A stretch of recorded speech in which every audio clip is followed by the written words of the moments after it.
Assalamualaikum warahmatullahi wabarakatuh. Perkenalkan, nama saya Salman Al-Hafidz, 11 IPA 3 dari SMA 6 Bandung, dengan guru mata pelajaran Bahasa Indonesia, Bu Eka. Saya akan menampilkan monolog yang berjudul Demokrasi, karya Putu Wijaya. Selamat menyaksikan.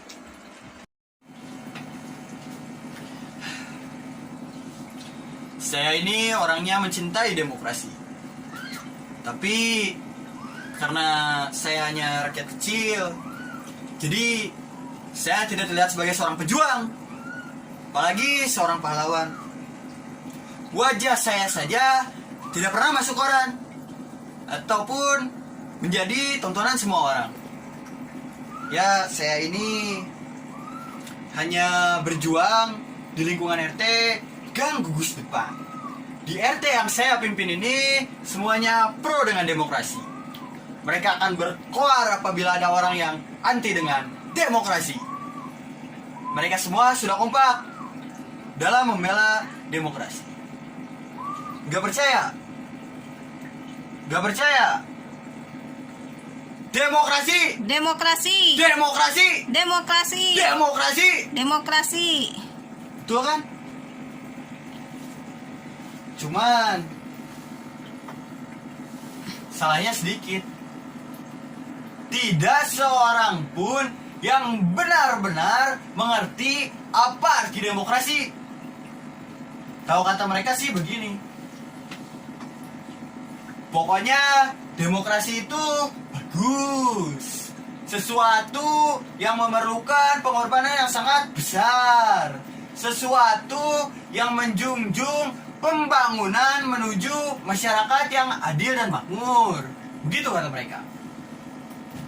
Saya pikir itu sudah cukup, karena saya sendiri tidak dapat menjelaskan apa arti demokrasi. Saya ini takut kalau batasan-batasan saya mengenai demokrasi dipersalahgunakan. Apalagi kalau nanti sampai terjadi perbedaan tafsir yang nantinya akan menyebabkan saling bertolak belakang. Atau mungkin saya benar-benar tidak mengerti apa arti demokrasi. Pada suatu peristiwa, RT kami yang membentang di sepanjang Gang Gugus Depan ini mendapatkan kunjungan dari petugas yang mengaku sebagai petugas kelurahan. Pasalnya, mereka akan mengadakan pelebaran jalan di sepanjang Gang Gugus Depan ini. Mereka menghimbau supaya kami dan warga kami lainnya mengikhlaskan itu semua dengan nama kemanusiaan. Meskipun hanya 2 meter, tetapi pengorbanan saudara-saudara sangat penting artinya bagi pembangunan dan kepentingan kita bersama di masa yang akan datang. Atas nama kemanusiaan, kami harap saudara-saudara mengerti. Warga kami tercengang. Cuma 2 meter? Kok enak saja 2 meter? Memangnya demi pembangunan siapa? Bagaimana kalau rumah kami hanya 6x4 atau 2x6? Itu hanya cukup untuk sebuah gang. Spontan kami tolak. Bagaimana mungkin membuat sebuah gang kecil dengan rata-rata 5 orang anak? Tapi itu sudah merupakan keputusan bersama. Warga kami semakin tercengang saja. Bagaimana mungkin membuat keputusan tentang kami tanpa rembukan dulu dengan kami? Soalnya warga kampung di sebelah sana merupakan karyawan aktif di pabrik tekstil. Mereka membutuhkan jalan tembus kendaraan bermotor. dengan dialih fungsikannya gang gugus depan ini menjadi jalan tembus kendaraan bermotor, maka warga yang akan masuk dan keluar kerja akan lebih cepat. Itu berarti merupakan efektivitas dan efisiensi kerja. Angkutan-angkutan kan bisa masuk, dan warga di sebelahnya juga bisa menikmati. Ini semua sudah dipikirkan matang-matang. Dipikirkan matang-matang. Dipikirkan matang-matang apanya? Ini tanah kami. Kami tidak pernah ditanya apa-apa. Setelah itu, warga dari kiri dan kanan, mereka semua berdatangan.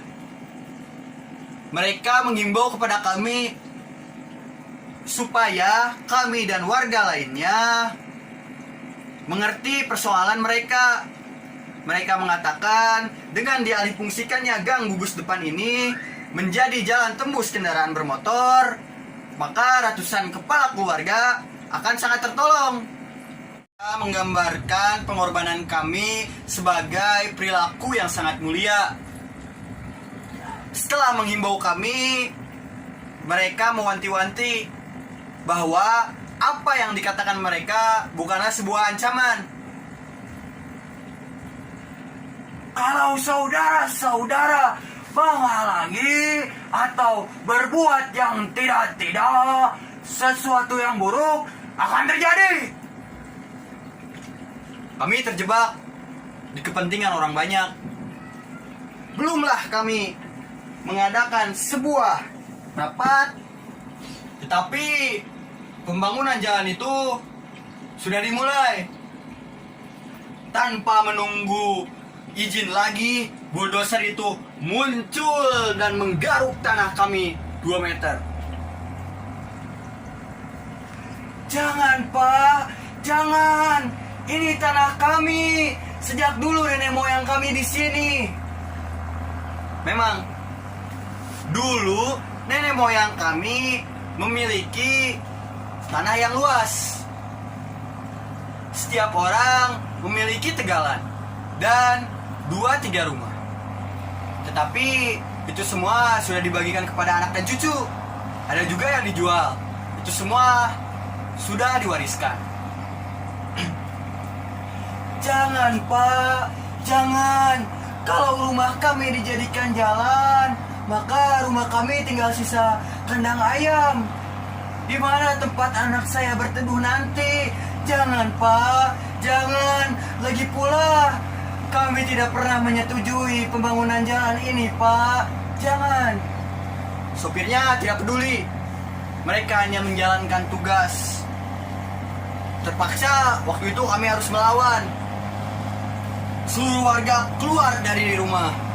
Saya tidak bisa mencegah semua warga keluar dari rumah. Waktu itu semua warga berdiri di depan bulldozer. Ini tanah kami. Ini tanah kami. Ini tanah kami sejak dulu. Nenek moyang kami tinggal di sini. Dibayar berapapun, kami tidak sudi. Kami tidak mau meninggalkan tanah nenek moyang kami. Waktu itu para perempuan dan wanita kami simpan di baris depan. Selanjutnya orang tua dan selanjutnya kami dan bapak-bapak lainnya. Akhirnya sopir pun berhenti. Sopirnya pun ngeper. Dia turun dan berunding bersama teman-temannya.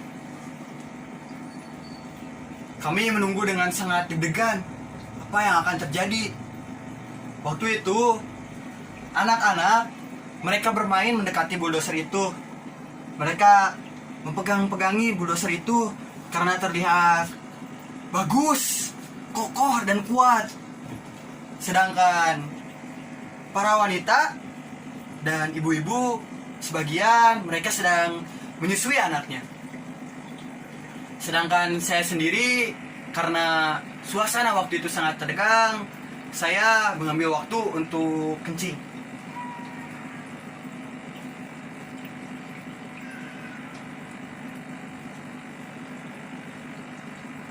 Lama juga mereka berunding. Setelah mereka berunding, sopirnya naik kembali ke bulldozer. Sopirnya tersenyum kepada kami. Di dalam hati, kami pikir sopir tersebut menyadari bahwa dia telah melakukan kesalahan.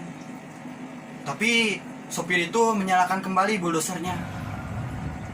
Dan tiba-tiba datang sebuah mobil kot dengan puluhan orang berseragam. Bulldozer itu tiba-tiba mencapit kembali tanah kami. Para wanita dan anak-anak menjerit. Anak-anak semuanya berjatuhan. Bahkan ada seorang anak yang hampir tercapit oleh bulldozer tersebut. Ternyata para petugas berseragam yang turun dari mobil kot tersebut, mereka bukanlah polisi atau tugas yang akan membela kami, melainkan mereka adalah satuan pengamanan penggusuran ini. Mereka membawa pentungan. Dengan sigap mereka memukuli kami. Untungnya saat itu ada seorang lelaki yang loncat dan menangkap anak yang akan tercapit tersebut.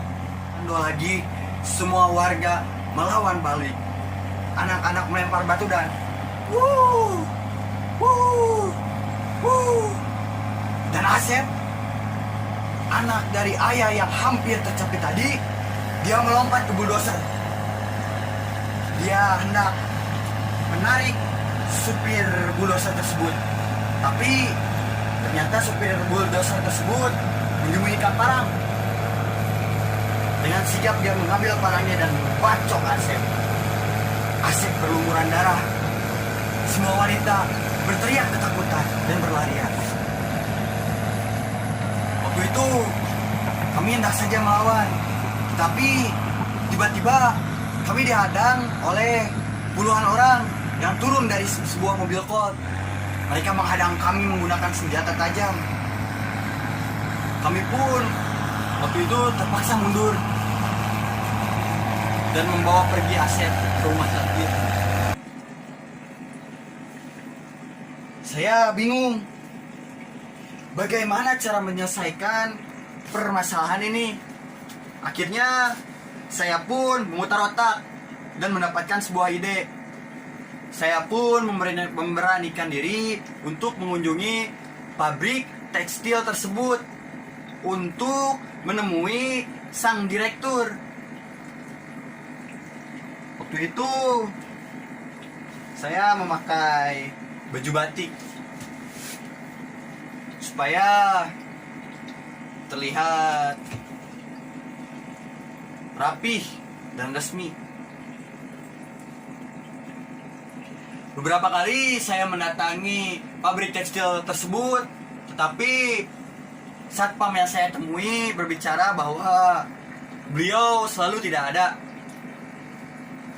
Akhirnya, setelah beberapa kali saya ke pabrik tekstil tersebut, saya pun mengaku bahwa saya merupakan petugas kelurahan. Saya pun dipersilakan masuk dengan mudahnya.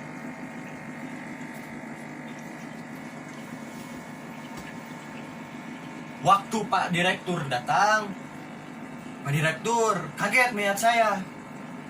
Dia tahu kalau saya bukan petugas kelurahan, melainkan korban dari penggusuran proyek jalanan tersebut. Dengan tangannya yang gemetaran, dia memanggil sekretarisnya. Dia berbisik-bisik ke sekretarisnya. Dia melihat saya seperti seorang yang stres. Dia berkata, "Tuhan Maha Besar, saya benar-benar tidak tahu tentang ini.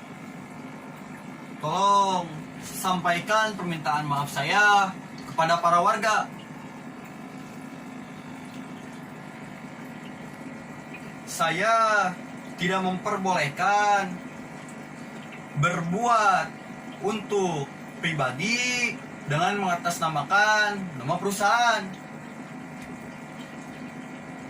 Saya sendiri sudah memberikan uang transportasi kepada karyawan-karyawan yang bekerja di sini.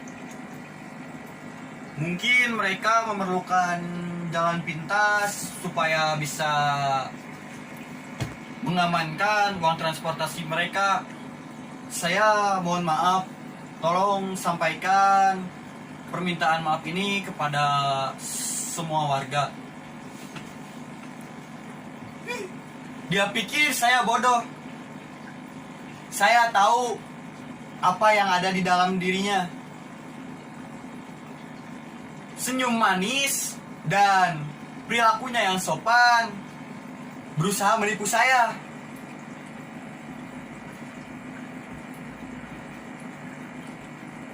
Saya tahu sebenarnya dia mengetahui apa yang terjadi. Dia kan merupakan orang besar, orang yang berpendidikan tinggi. Bagaimana mungkin dia tidak tahu?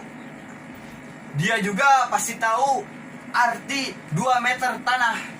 Bagi kami, ya meskipun 2000 meter tidak ada harganya bagi dia. Saya tahu. Saya akan memberitahu kepada warga apa yang sebenarnya terjadi. Saya juga akan melaporkan kepada Jaksa Agung. Dulunya Jaksa Agung itu miskin seperti saya. Dia selalu menongkrong di warung saya sambil minum kopi. Tiba-tiba sang direktur tersebut berbisik kepada sekretarisnya. Dia menyuruh sekretarisnya untuk menyuguhkan makanan dan minuman. Di meja tersebut terdapat makanan dan minuman yang enak. Saya pun berkata, saya kesini bukan untuk bertamu. Saya kesini untuk meminta hak-hak kami. Kami tidak ingin 2 meter tanah kami dijadikan proyek jalan tersebut. Titik.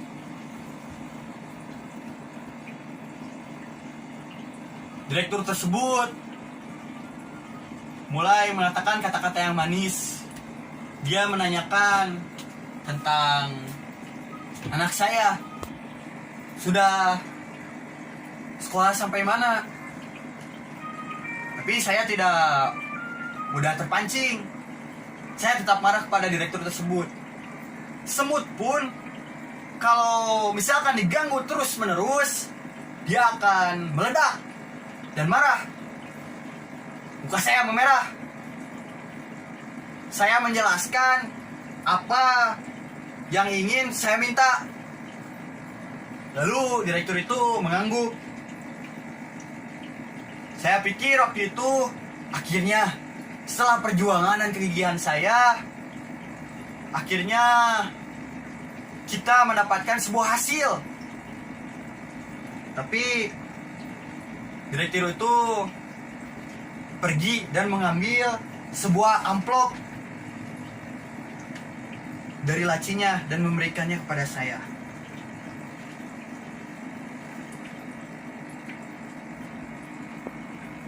Darah saya yang tadinya naik kembali menjadi turun. 250 juta.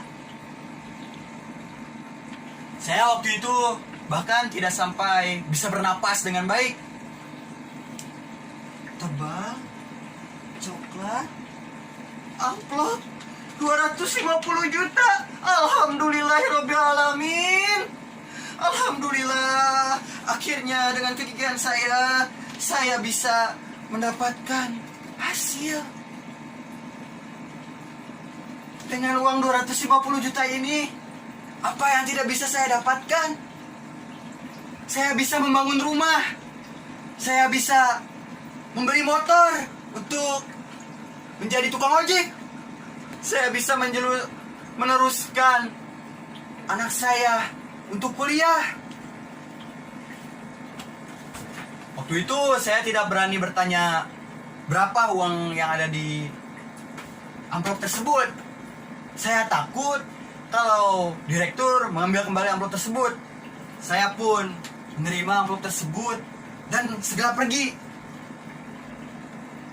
Saya pergi melalui pintu belakang supaya tidak diketahui oleh masyarakat. Keesokan harinya, para warga datang menemui saya dan menanyakan bagaimana hasil perundingan saya dengan Pak Direktur kemarin malam. Saya pun mengatakan, saudara-saudara, memang berat bila tanah kita yang sedikit diambil 2 meter. Tetapi itu semua lebih penting dibandingkan, tapi itu semua tidak penting dibandingkan nyawa kita sendiri. Lagi pula ini kan merupakan kepentingan bersama. Kita kan sudah sepakat kita akan membela demokrasi, bahkan sampai titik darah penghabisan.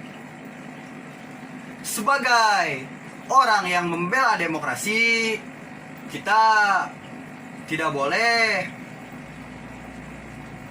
menolak, karena dalam demokrasi suara yang terbesar yang akan menjadi pemenang.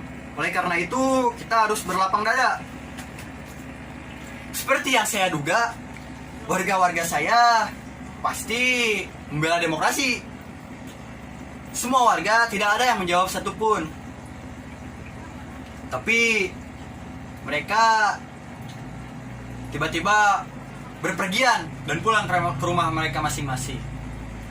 Hei, tunggu, saya belum selesai berbicara. Waktu itu semua orang pergi dari ruangan rapat. Hanya ada satu orang kakek-kakek tua. Saya pikir dia setuju, tetapi ternyata kaki dia kesemutan.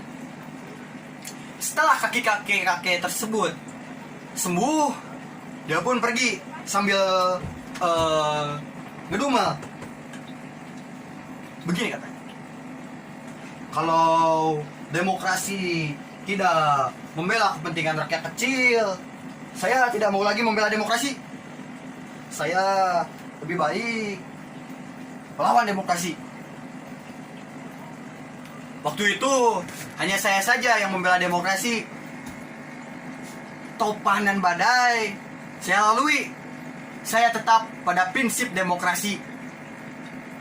Bahkan saya membela demokrasi sampai titik darah penghabisan. Habis, mau bagaimana lagi? Terus ini daripada untuk orang lain, mendingan untuk saya. Monolog tersebut menggambarkan sebuah peristiwa yang menyalahgunakan demokrasi untuk mencapai kepentingan pribadi.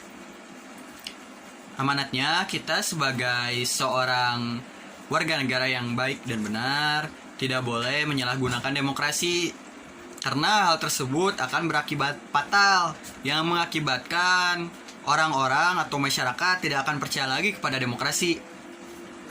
Selain itu, dari video tersebut kita juga tidak boleh menerima suap, karena suap itu sudah dilarang oleh hukum di negara ini. Selain itu, karena adanya suap tersebut, maka banyak orang yang menderita. Sekian dari saya. Mohon maaf bila ada salah kata atau kekurangan. Wabillahi taufiq wal hidayah. Wassalamualaikum warahmatullahi wabarakatuh.